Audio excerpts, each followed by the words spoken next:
This segment is sponsored by Strategic Wealth Designers. Most people plan for retirement the wrong way, but it's not their fault. So here to break down the basics of retirement planning the way it should have been explained all along is Thomas Riley, a senior financial advisor at Strategic Wealth Designers. Welcome back, Thomas. Great to see you. Great seeing you too. Thank you for having me. Of course, we love having you. And we want to talk about those retirement plans that look good on paper, Thomas, but they fail in real life. Why is that?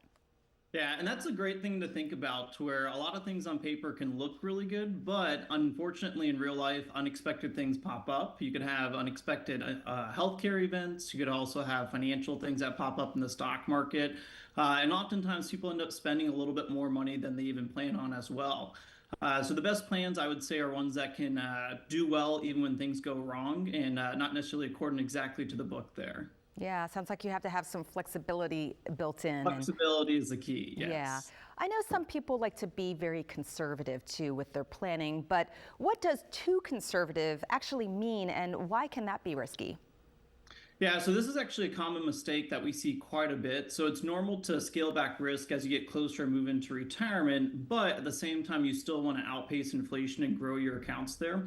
So really being too conservative is kind of moving your portfolio to cash, and then over time you lose to inflation. So even if you want to be conservative, still getting returns around 5, 6, 7% can help you outpace inflation in the long term too.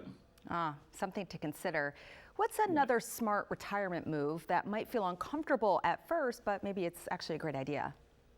Yeah, I think the hardest shift for a lot of people as they move into retirement is taking their assets from the growth side, what we call the accumulation, and really getting them more ready for the distribution, which is really where your assets give you income all throughout retirement.